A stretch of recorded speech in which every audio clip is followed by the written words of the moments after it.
Salut à tous, on se retrouve pour parler du FC Barcelone en ce lundi 13 février. On commence tout d'abord avec le match de Liga. Le Barça se déplaçait hier soir du côté de Villarreal et ça a été de nouveau une victoire, une petite victoire 1-0. Pedri l'unique buteur du match, mais une victoire qui donne 3 points de plus au classement et tout va bien actuellement pour l'équipe Blaugrana parce que regardez les gars, les 11 derniers matchs, toutes compétitions confondues, c'est simple. 11 victoires d'affilée pour le Barça, c'est incroyable quand même cette série. Et pourtant, il y a quand même des gros adversaires. On peut voir l'Atlético Madrid, on peut voir le Real Madrid, on peut voir deux fois le Betis Séville, l'équipe aussi du FC Séville, Villarreal à chaque fois. C'est bien le Barça qui s'est imposé, 11 victoires d'affilée. Et si on regarde aussi la série encore plus loin, bon, il y a eu un nul contre le voisin de l'Espagnol Barcelone, mais avant, c'était encore aussi 4 autres victoires. Donc la dernière défaite, ça remonte quand même au mois d'octobre dernier, c'était contre le Bayern Munich. Bon, c'était une défaite sévère, 3-0 contre le Bayern, c'était au Camp Nou, souvenez-vous, c'était le dernier match de Ligue des Champions, mais depuis du coup c'est pas mal de victoires, c'est même beaucoup de victoires avec seulement un match nul, donc tout va bien actuellement bien sûr pour l'équipe Blaugrana. Et du coup, vu que tu enchaînes des victoires comme ça, au classement le Barça domine totalement ce championnat de Liga. Et surtout, le Barça 11 points d'avance sur le Real Madrid, deuxième de la Liga, 56 points pour le Barça, 45 points pour le Real Madrid. Bon, le Real a un match en retard, ils vont jouer leur match en retard, ça sera après-demain contre l'équipe de Elche. Mais voilà, plus 11 pour le Barça sur le Real Madrid au classement. Et Xavi est devenu, maintenant, voilà, le premier entraîneur de l'histoire de Barcelone à ne perdre qu'un seul de ses 25 premiers matchs à l'extérieur en Liga. Rendez-vous compte, seulement une défaite. C'était du côté du Real Madrid, c'était en première partie de saison, ça a été une défaite je crois 3-1 du côté du Real à l'extérieur, sinon il n'a jamais perdu un autre match quand même à l'extérieur, Xavi avec son club du FC Barcelone. Et toujours avec Xavi, donc les entraîneurs de Barcelone avec le plus de points obtenus lors de leurs 47 premiers matchs, Xavi il a 112 points obtenus, donc c'est énorme. Il y a juste Luis Enrique qui a obtenu plus de points, 3 points de plus, 115 points pour Luis Enrique, donc Xavi deuxième, mais Xavi fait mieux que Valverde, même Pep Guardiola de points de plus, que Pep Guardiola lui en avait 110 après 47 matchs, alors que Xavi il en a 112 après ses 47 premières rencontres. Toujours avec Xavi, donc bien sûr très content, très heureux Xavi par rapport à cette nouvelle victoire. Donc il a félicité tous ses joueurs à la fin du match bien sûr, quand ils sont entrés dans le vestiaire. Il a dit: nous quittons Villarreal en situation extrême et nous sommes très contents car l'équipe va bien. J'ai vu l'équipe bien travailler, donc les remplaçants sont arrivés en retard. Il a également dit: maintenant nous nous concentrons sur le match de jeudi. On ne sait jamais, avec les compétitions européennes ça sera très difficile c'est sûr. Mais pas que l'adversaire c'est Manchester United, aussi une équipe qui fonctionne très très bien actuellement. Toujours avec Xavi, j'ai tardé au changement car l'équipe allait bien physiquement, il nous a manqué la dernière passe. Il a également dit: je suis tranquille avec mes centraux, mais le premier défenseur est Robert Lewandowski qui est le premier défenseur de l'équipe, parce que déjà ça lui faire un petit pressing on va dire, puis Gavi et Rafinha. Il a également dit: nos centraux ont encore piqué des ballons, on en profite souvent avec des buts, avec récupération haute. Ils ont eu peu d'occasions, voilà ce qu'il a pu dire par rapport à l'équipe de Villarreal. Et pour finir un match compliqué, il te donne rien. Ils ont eu la possession, on a eu pas mal de situations, mais on a trop raté à la dernière passe. Bon match, 3 points et on est content. Donc voilà, bien sûr, il faut retenir surtout la victoire, malgré que ça a été comme une belle partie du FC Barcelone. Et les unes aujourd'hui des journaux, donc tout d'abord Mundo Deportivo, donc 3 points et surtout 11 points maintenant d'avance sur l'équipe du Real Madrid. Et la une du journal Sport, donc c'est un mot invincible, cette équipe du Barça, c'est que pour l'instant personne n'a réussi à battre le FC Barcelone sur cette nouvelle année 2023. Le 11 du Barça les gars pour cette rencontre, donc le 11 qui a démarré titulaire, et on va parler de l'homme du match bien sûr, c'est Pedri les gars, encore une belle partie de Pedri, en plus c'est lui qui a inscrit l'unique but de la partie, donc félicitations bien sûr au crack Pedri. Et Pedri est le joueur qui a remporté le plus de points pour son équipe en Liga cette saison avec ses buts, 10 points égalité avec Iglesias, c'est vrai qu'il marque des points très très importants les gars. Donc contre Villarreal c'est lui qui a inscrit l'unique but du match, donc on va dire le but des 3 points. La même chose contre Girona où le Barça s'était imposé lors du derby de la Catalogne 1-0, c'était Pedri le buteur. Barça Retafe 1-0 pour le Barça aussi, il y a eu pas mal de petites victoires 1-0, mais voilà, ça donne 3 points à chaque fois et souvent c'est Pedri qui marque ses buts. Barça Retafe de nouveau c'est lui qui avait été buteur du 1-0, et Barça Celta Vigo il avait aussi marqué le seul but du match et du coup il avait donné 3 points de plus à l'équipe. On va parler d'un autre joueur, Lewandowski aussi, belle partie malgré qu'il n'a pas marqué. On peut voir son match, donc une passe D, c'est lui qui fait la passe D. Donc 2 grosses occasions créées, 2 passes clés, 2 transversales réussies sur 3 tentés, 4 duels gagnés sur 6 tentés. Donc voilà, il a fait un beau match, 3 tirs dont 3 tirs cadrés. Donc voilà, belle partie de Robert Lewandowski qui a apporté son soutien. Bon, il y a lui et même tous les autres Blaugrana bien sûr par rapport au terrible tremblement de terre qu'il y a eu lundi dernier, on sait, du côté de la Turquie et du côté de la Syrie. On va parler de Ter Stegen, c'est Ter Stegen, c'est énorme, donc que ce soit lui ou la défense.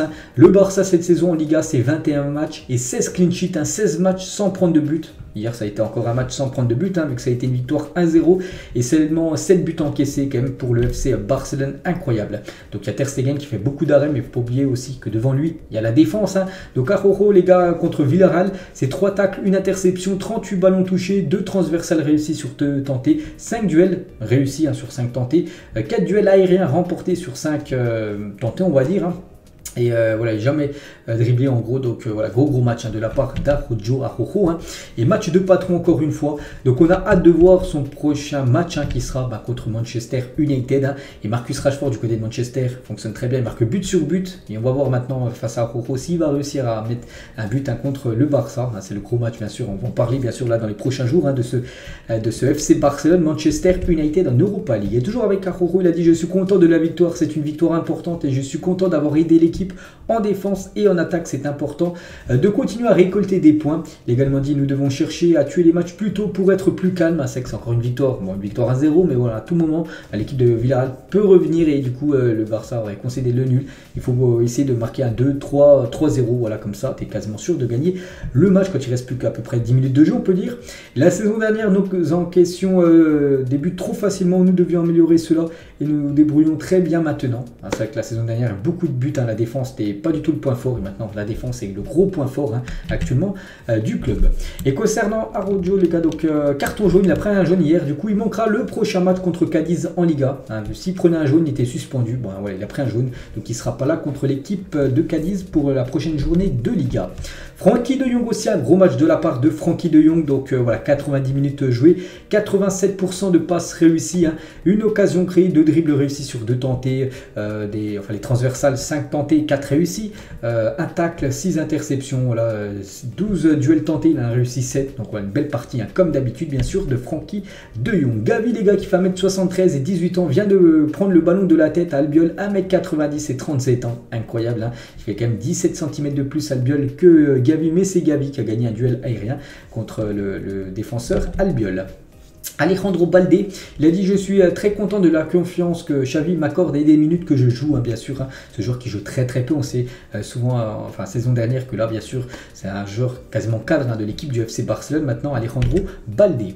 Quique Sétienne, le coach de Villarreal, bon, il est un petit peu en travers, on va dire, cette défaite. N'oubliez pas qu'il avait coaché le Barça il y a quelques temps, donc un match nul aurait été le résultat le plus juste pour lui. Son équipe méritait au moins le match nul, mais bon, on peut voir le score final qui est le plus important, c'est bien le Barça qui s'est imposé. On va parler du prochain match, c'est l'équipe de Manchester United et Erik ten Hag, il a dit Barcelone, donc futur adversaire de Manchester. Donc un grand match entre 2 grands clubs, nous avons hâte de nous mesurer à eux. C'est vrai que c'est vraiment une belle partie, c'est vrai que c'est un match comme de barrage d'Europa League, mais ça aurait pu être une affiche de finale quasiment de Ligue des Champions entre le Barça et Manchester United. C'est jeudi, on a hâte bien sûr de regarder cette rencontre. Et concernant ce match jeudi, donc Busquets, les gars, est exclu pour le match de jeudi, il ne sera pas là. Donc l'idée pour lui d'avoir quelques minutes contre Cadix lors du prochain match et d'arriver pour le match retour contre United dans les meilleures conditions, parce que là il y a le Barça qui reçoit Manchester United jeudi. Après ce week-end, dimanche prochain, ça sera Cadix Barça, et après le match retour jeudi prochain bien sûr, le retour cette fois-ci Old Trafford, le retour de l'Europa League. Et concernant cette rencontre, les gars, donc Barça Manchester, donc c'est officiel, elle sera diffusée en clair sur la chaîne Twitch de Domingo jeudi par RMC Sport. Donc voilà, si vous savez, pour regarder le match, vous pourrez regarder le match gratuitement sur Twitch. Twitch, c'est une plateforme gratuite. Voilà, vous créez un compte, puis ça sera gratuit pour regarder cette rencontre entre le Barça et les Red Devils. Xavi est bouleversé par les spéculations des médias sur l'avenir de Fati car elles sont non seulement fausses mais peuvent également déstabiliser l'équipe et affecter le joueur. Le personnel d'entraîneur considère Ansu comme un joueur de franchise même s'il n'est pas au mieux de sa forme actuellement. C'est vrai qu'on parle beaucoup d'Ansu Fati, voilà, peut-être par rapport à un départ tout ça, et voilà, Xavi il n'apprécie pas trop ça, tout ce qui peut se dire bien sûr sur le joueur Ansu Fati, parce que voilà, ça peut peut-être bouleverser l'équipe tout simplement, ou même mettre un gros moral au joueur, bien sûr. Donc voilà, concernant la situation du jeune Ansu Fati. Et il a dit, pour moi il est intransférable, c'est un joueur fondamental pour nous, je lui dis qu'on attend beaucoup de lui, il doit représenter une pièce très importante du présent et de l'avenir du club. Donc voilà, Xavi lui compte vraiment énormément sur le crack Ansu Fati. Et c'est l'une des dernières photos, les gars, du jour. Donc ça concerne Léo Messi, c'est vrai qu'il joue plus au Barça, mais voilà, ça reste une légende. Et on peut voir qu'il sera peut-être sur les prochains billets de 10 000 pesos, en gros, les billets de 50 euros. Voilà, ça équivaut à 50 euros, on va dire, en Europe. Donc voilà, il pourrait être à l'effigie voilà, sur les prochains billets pour relancer en gros l'économie du pays. Donc voilà, concernant légendaire Léo Messi. Et pour finir, les gars, le banc le plus fort entre le banc du Barça, le banc du Real Madrid et le banc de l'AC Milan, que des légendes. C'est vrai que du côté du Barça, immense banc, les gars, avec Ronaldinho, comment dire, il y a Iniesta, Thierry Henry et Samuel Eto'o. Un banc à l'époque totalement fou. Donc voilà, les gars, ce qu'on va dire aujourd'hui concernant le FC Barcelone. J'espère que ça vous a plu. On se retrouve demain. On commencera à parler de plus en plus de ce match jeudi entre le Barça et l'équipe de Manchester United. Allez, moi je vous laisse. Bonne journée à vous et à demain.